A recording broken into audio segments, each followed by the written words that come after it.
দেশের অস্থিরতা ক্রমান্বয়ে এত অবনতিশীল হচ্ছে যে এটাকে এখন সাংবাদিকরা প্রলাপ বলছেন, উন্মাদের বক্তব্য বলছেন, কেউ কেউ মন্তব্য করছেন যে এটা পাগলা গারদে পরিণত হয়েছে রাষ্ট্র প্রশাসন যারা চালাচ্ছে তারা। খোলামেলা সে কথাটাই বলি। ডক্টর মোহাম্মদ ইউনূসের প্রেস সেক্রেটারি একটি ইন্টারভিউতে বলেছেন যে ডক্টর মোহাম্মদ ইউনূস মেহেদী হাসান নামক একজন সাংবাদিকের সঙ্গে ইন্টারভিউ দিয়ে যে কথাটা বলেছেন এটা ট্রান্সলেট জাতীয় সমস্যা রয়েছে, অর্থাৎ অনুবাদের ক্ষেত্রে সমস্যা হচ্ছে। ডক্টর মোহাম্মদ ইউনূস কি বলেছিলেন? তিনি বলেছিলেন বাংলাদেশ আওয়ামী লীগ একটি বৈধ রাজনৈতিক দল, তাকে নিষিদ্ধ করা হয়নি, তার কার্যক্রমকে শুধুমাত্র স্থগিত রাখা হয়েছে, যে কোনো সময় সেটা প্রত্যাহার হয়ে যেতে পারে। এটা নিয়ে যখন তার প্রেস সেক্রেটারি শফিক সাহেবকে জিজ্ঞেস করলেন আর এক সাংবাদিক, তখন তিনি বললেন না, এটা ট্রান্সলেটে ভুল হয়েছে। উনি কথা বলেননি, এটা অনুবাদে ভুল হয়েছে। এখন ডক্টর ইউনূস দীর্ঘদিন বিদেশে থাকেন, ইংরেজিতে কথা বলতে স্বাচ্ছন্দ্য বোধ করেন। তিনি পরিষ্কারভাবে বলেছেন Awami League was not band for timing. Awami লীগকে তার কার্যক্রম বন্ধ রাখা হয়েছে এবং যে কোনো সময় তুলে নেওয়া হতে পারে। এর সঙ্গে একমত নন তার প্রেস সেক্রেটারি। তিনি খুবই ক্ষুব্ধ হয়েছেন, সম্ভবত তার একেবারে আতে ঘালে গেছে যে কেন বস এমন কথা বললেন কেন। এই জন্য প্রেস সেক্রেটারি বলছে না, এটা অনুবাদে ভুল হয়েছে, ট্রান্সলেশনে ভুল হয়েছে। উনি কথা বলেন নাই আওয়ামী লীগ ব্যান্ড। এটা নিয়ে গণমাধ্যমে আলোচনায় সাবেক সংসদ সদস্য এবং গণমাধ্যমের খুবই জনপ্রিয় একজন আলোচক গোলাম মাওলা রনিকে জিজ্ঞেস করেছেন সঞ্চালক এই বিষয়ে। রনি বলছেন যে কখনো কখনো উত্তাপ বেড়ে গেলে ধাতব জাতীয় পদার্থ গলে যায়, আবার ক্ষমতার উত্তাপ পেলে অনেকে দিককুল হারিয়ে যান। আর একটা প্রসঙ্গে দেখলাম আর একজনে বলছেন যে সরকারি নির্বাহীতে যারা দায়িত্বরত আছেন তারা কি পাগলের মতো প্রলাপ বকছেন, এখন কি সবই একটা পাগলা গারদে পরিণত হলো কিনা, এমন প্রশ্ন তিনি রেখেছেন। দর্শক শ্রোতা, আপনারা বুঝতে পেরেছেন ইউনূস মেহেদীকে বলছেন আওয়ামী লীগ একটি বৈধ সংগঠন, আওয়ামী লীগকে ব্যান্ড করা হয়নি, তার কার্যক্রম স্থগিত রাখা হয়েছে, যে কোনো সময় এটা প্রত্যাহার হয়ে যেতে পারে। তার প্রেস সেক্রেটারি বললেন না না না, এটা ঠিক, উনি এটা ঠিক বলেন নাই। আবার তার চেয়ে এক ধাপ এগিয়ে গেলেন তার আর এক উপদেষ্টা আসিফ নজরুল ওরফে মোহাম্মদ নজরুল ইসলাম। তিনি বলছেন প্রত্যাহার তো হওয়ার প্রশ্নই ওঠে না, নির্বাচনের পরে প্রত্যাহার হবে না, ভাবটা যেন কোনোদিনই প্রত্যাহার হবে না। এখন অথরিটিকে ইউনূস নাকি ডাস্টবিন শফিক নাকি এক এক সময় এক এক কথা বলা আসিফ নজরুল ওরফে মোহাম্মদ নজরুল ইসলাম, এক একজনে এক এক কথা বলতেছেন। আবার দেখবেন ডক্টর ইউনূস ক্ষমতায় যাওয়ার পরপরই তিনি একটা সমাবেশে বলছিলেন মানুষ ভোট দিতে পারে না, ভোটের অধিকার হচ্ছে তার চেয়ে সবচেয়ে মূল্যবান বিষয়, সেটাকে ইনশিওর করতে হবে। আবার তিনি লন্ডনে আসার পরে চাতাম হাউসে বিবিসির সাংবাদিকের ইন্টারভিউতে বললেন অন্য কথা। তিনি বলছিলেন যে আপনি সময় ক্ষেপণ করছেন কেন। ইউনূস বলছেন যে কিছু ডেভেলপমেন্ট কাজ এগুলো তো সেরে যেতে হবে। ওই সাংবাদিক বললেন যারা ভোট পেয়ে নির্বাচিত হবে এটা তাদের উপর ছেড়ে দিচ্ছেন না কেন। ইউনূস বললেন না না না না না না না, ভোটারদের বিশ্বাস করা যাবে না, ও টাকা পেলে ভোট দিয়ে দেয়, এই ভোটারদের উপর নির্ভর করা যাবে না। মাত্র কদিন আগে বললেন ভোটারদের সবচেয়ে মূল্যবান সম্পদ হচ্ছে তার ভোট, তিনি ভোটাধিকার দিয়ে মানুষকে নির্বাচিত করবেন, এই অধিকার পূর্বে লঙ্ঘিত হয়েছিল, তাদের ভোটাধিকার নিশ্চিত করব। আবার সেই একই ব্যক্তি লন্ডনে এসে বলছেন ভোটারদের বিশ্বাস করা যাবে না, ওরা টাকা খেয়ে এদিক ওদিকে ভোট দিয়ে দেয়, ওদের উপর নির্ভর করে কিছু রাখা যাবে না।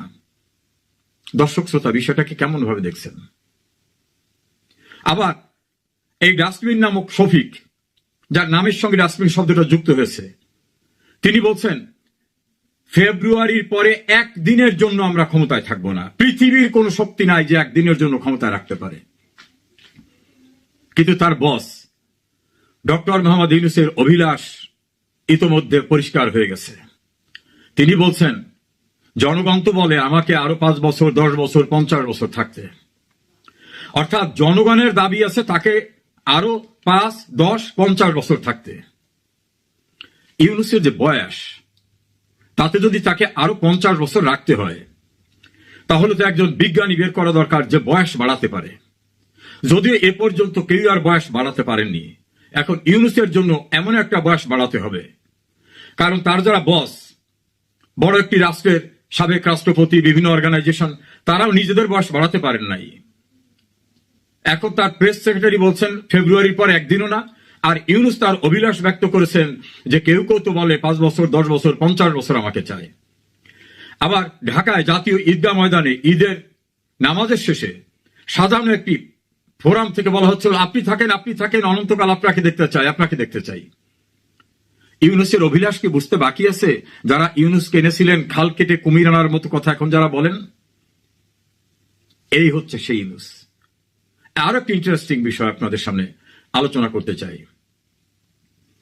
এই ডক্টর ইউনূস একবার বললেন যে আমি 5 তারিখের পূর্বে কিছুই জানতাম না।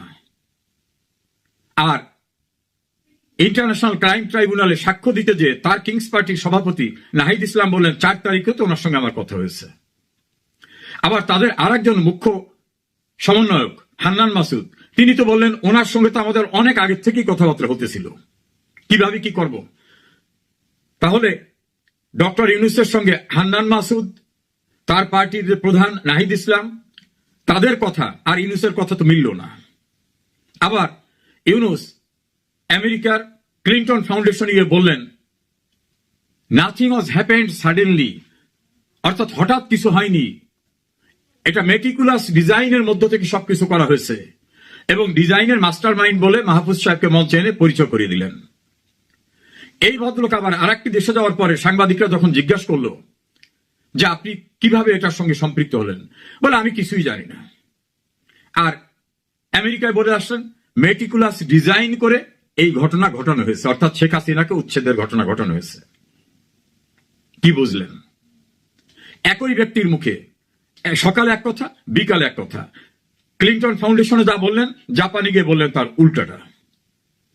বাংলাদেশে যেটা বললেন, ভোটারদের সবচেয়ে মূল্যবান ভোটাধিকার ফিরিয়ে দিয়ে তাদের মাধ্যমে তাদের প্রতিনিধি নির্বাচন করার ব্যবস্থা করতে হবে, লন্ডনের চাতাম হাউসে এসে বললেন ভোটারদের নির্ভর করা যায় না, ওদের বিশ্বাস করা যায় না। আবার তার উপদেষ্টারা বললেন ঠিক বিপরীত চিত্রের কথা। ইঙ্গিত দিলেন আসিফ নজরুল যে ট্রাইব্যুনালে মামলা চলতেছে, ওখানে তো ডিসিশন হতে পারে, মানে ট্রাইব্যুনালকে দিয়ে উনি আইন উপদেষ্টা আওয়ামী লীগের বিরুদ্ধে একটা জাজমেন্ট দেওয়াবেন, এটা পরিষ্কারভাবে উনি কথা বললেন। 21 আগস্টের গ্রেনেড হামলার পরে উনি তৎকালীন ইন্ডিপেন্ডেন্টের সঞ্চালক খালেদ মহিউদ্দিনকে ইন্টারভিউ দিয়ে বলেছিলেন এই 21 আগস্টের দায় বিএনপি অস্বীকার করতে পারে না, এ দায় তাদের। একই ব্যক্তি 21 আগস্ট মামলায় সমস্ত সাজাপ্রাপ্তদের খালাসের ব্যবস্থা করাবার পরে তিনি বললেন ন্যায় বিচার নিশ্চিত হয়েছে। কোনটা সঠিক? বঙ্গবন্ধু এবং শেখ হাসিনার উপরে ভূয়সী প্রশংসা করা ইউনূস যখন তাদের চাপটাকে ক্লোজ করা শুধু না, নগ্নভাবে তার বিরোধিতা করেন, তখন অনেকে প্রশ্ন করেন ঘটনা কি? এই তো সেই ইউনূস, তিনি বলছিলেন বাংলাদেশকে তিনি উন্নয়নের নহরে বইয়ে দেবেন, তিনি বলছিলেন দারিদ্রতা দূর করে দেবেন, আর এখন ভয়াবহ দারিদ্রতার কবলে বাংলাদেশ। এই তো তার উপদেষ্টা আসিফ নজরুল, যিনি বলেছিলেন 26 লক্ষ ভারতীয়রা চাকরি করতেছে বাংলাদেশে। ক্ষমতাসীন হওয়ার পরে খালেদ মহিউদ্দিন ঠিকানায় তাকে যখন প্রশ্ন করলেন, তখন বললেন তখন তো আমি উপদেষ্টা ছিলাম না। কত বড় ভণ্ড, কত বড় জোচ্চোর, কত বড় হিপোক্রাট! তাহলে শপথ নিয়ে কথা একরকম হবে, শপথের বাইরে গিয়ে কথা আর একরকম হবে। একই ব্যক্তি নির্লজ্জ বেহায়ার মতো কথা বলেন যে তখন তো আমি শপথ নেইনি। আর একজন সাংবাদিক আমাকে বলছেন এই সব পরিস্থিতি হতো না, এর জন্য দায়ী আপনাদের দল, আপনার নেত্রী। আমি জানতে চাইলাম কিভাবে নেত্রী? উনি একবার একটা বক্তব্য দিয়ে যখন কঠোর কথা বলেন, তখন এরা ক্ষমতা হারাবার ভয়ে প্রলাপ বকা শুরু করে দেয়। উদাহরণ হিসেবে বললেন, উনি যখন সেন্ট মার্টিনকে নিয়ে বারবার আলোচনা করতেছিলেন, তখন পরিবেশ উপদেষ্টা বললেন সেন্ট মার্টিনকে আবদ্ধ করে রাখা হয়েছে অন্য কারণে। তিনি আরো বললেন আমাদের মানচিত্র নতুন করে লেখা লাগতে পারে। তার মানে মানচিত্র থেকে কি সেন্ট মার্টিন বাদ চলে যাবে? আবার শেখ হাসিনা যখন কঠোর ভাষায় বললেন অপরাধ যারা করতেছেন কাউকে ছাড় দেওয়া হবে না, সবার বিচার করা হবে, তখন এরা বলে যে আওয়ামী লীগকে ট্রাইব্যুনালের মাধ্যমে বিচার করে কিভাবে নিষিদ্ধ করা যায়, তারপর তড়িঘড়ি করে একটা রায় দিয়ে শেখ হাসিনার কিভাবে সাজা দেওয়া যায়। এই সব নাকি শেখ হাসিনা যখনই কথা বলেন তখন হয়। শেখ হাসিনার কথা বলাটার শক্তি এত প্রবল যে কথা বললেই তাদের ভিতর ঝাঁকুনি এসে যায়, কথা বললেই তারা উন্মাদের মতো প্রলাপ বকতে থাকে। এই জন্য সাংবাদিক আমাকে কিছুটা হাস্যরসের স্থলে বললেন, এই যা কিছু হচ্ছে তার জন্য শেখ হাসিনা দায়ী। উনি কথা বলার সঙ্গে সঙ্গেই এরা আতঙ্কিত হয়ে যায়, কাল বোধহয় পড়ে যাচ্ছি, পরশুদিন বোধহয় থাকতে